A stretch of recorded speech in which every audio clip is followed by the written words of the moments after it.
So I heard that you want the go. Well, I got you.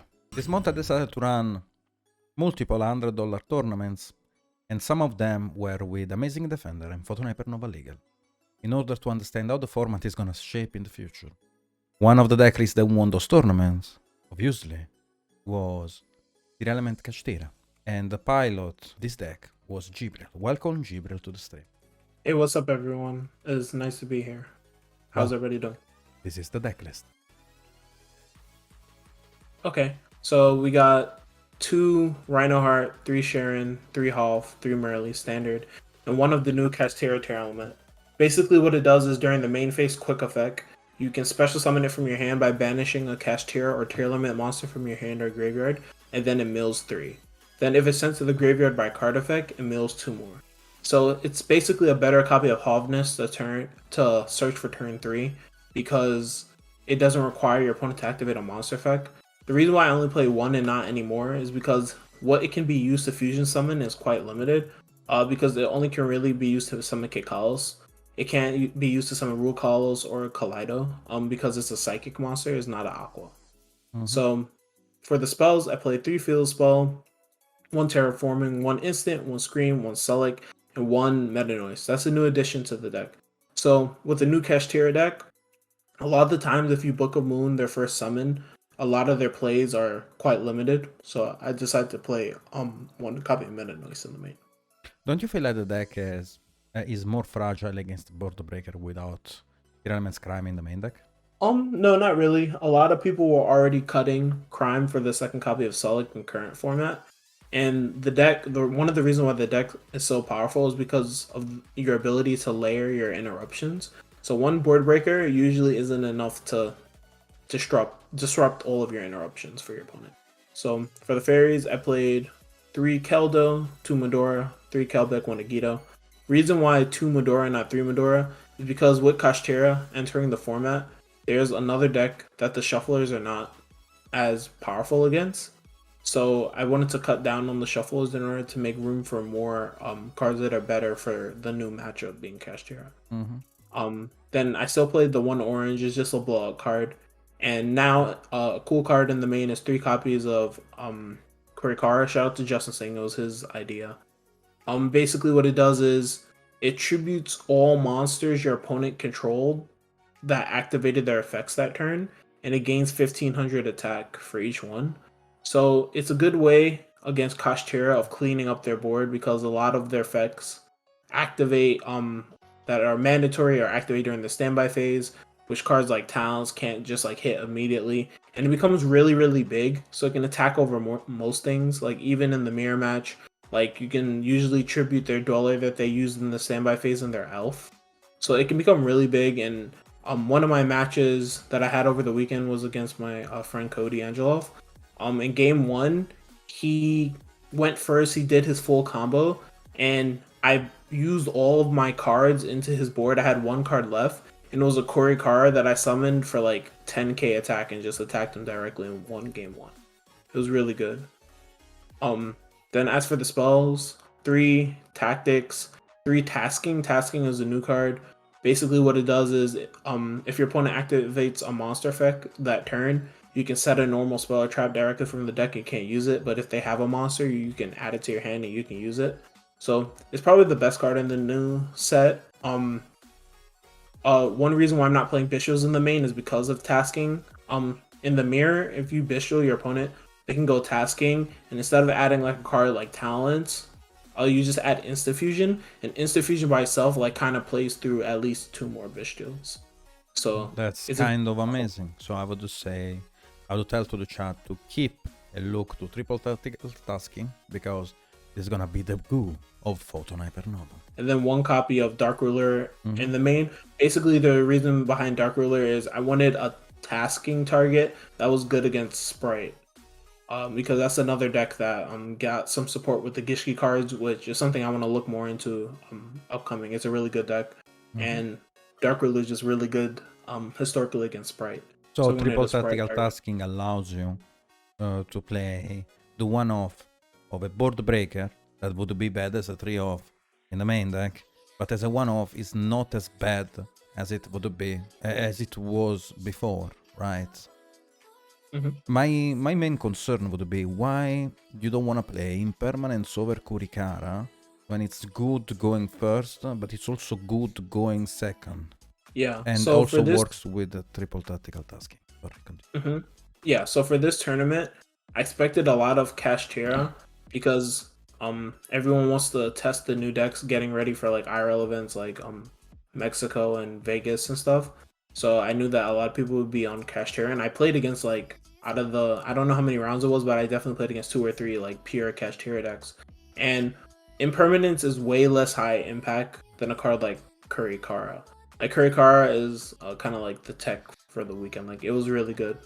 Mhm. Like Let's move on the extra deck. So we see okay, double the kit card. yeah. So 2 kick calls. The reason being Mind Hacker. Again, the Kashtira deck. I'm putting a lot of emphasis on it because it's a deck that like if you're not prepared for it, it will beat you most of the time because the end board is basically like an FTK. You have to be like prepared for that deck.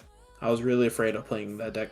From the testing that I've done so far for like Photon Hypernova, the Kashtira into Tier matchup, if you don't have cards in your main deck for the matchup, like you lose most of the time. The deck goes first because it's kind of like an FTK board. Mhm. But if you prepare for the deck becomes kind of easy. So 2 kick calls for that reason. You can play in the OCG.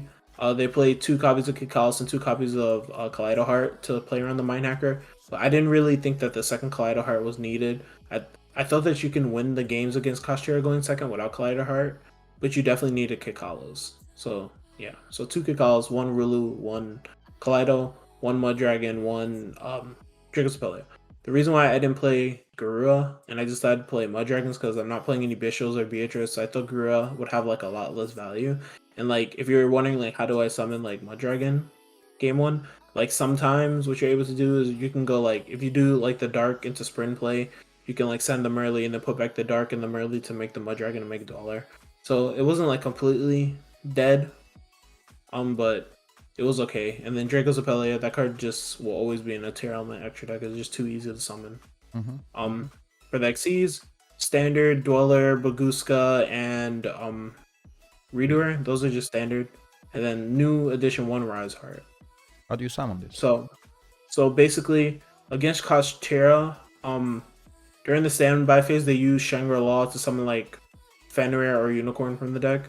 And then you can activate, so the combo is like they do that, then you go main phase, you activate tasking to add talents, and then tasking gets banished. So a Rise Heart has an effect where in mandatory, whenever a card gets banished, you have to equip a banished card onto it. So they equip a banished card onto it, so that instantly makes your talents live. So you activate talents to take, and the reason why that's better than adding like a card like Change of Heart, which doesn't like, yeah. The reason why it's better than adding like a card like Change of Heart is because Change of Heart targets. So like a Rise Heart can banish whatever your target is, but talents you just take any one of their Kashtira monsters, and then you summon a Rise Heart off on top of it. Because a Rise Heart summoning condition, in addition to 3 level 7s, is you can summon it over any Kashtira monster. The turn that Shangri-La used this effect. So you can like take any one of their monsters and put a Rise Heart over it. And then another cool scenario that can happen is say you don't have the talents tasking play. If you have Planet and you add the Tearlaments Kashtira, if you summon it, then you can put a Rise Heart on top of it also. That's amazing. Because That is amazing. If Kashtira Shangri-Ira activated this turn, doesn't have to be your card. yeah. That's amazing. Yeah, so if it activated that turn, you can put it on top of any Kashtira and then attack and then make a Zeus on top of that and then clear their board. In my testing in the Kashtira matchup, a lot of the times when you Zeus them, like it puts them like really far behind because the deck's follow up.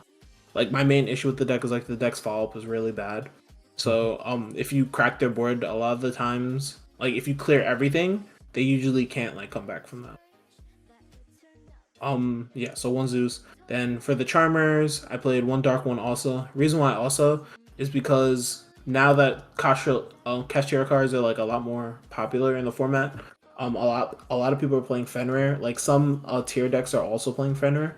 You can make like Asa and then also bring back their Fenrir and then Fenrir search your Tearlaments Kashtira. So you get like an interruption plus a Hoffness off of Asa, which is like really good.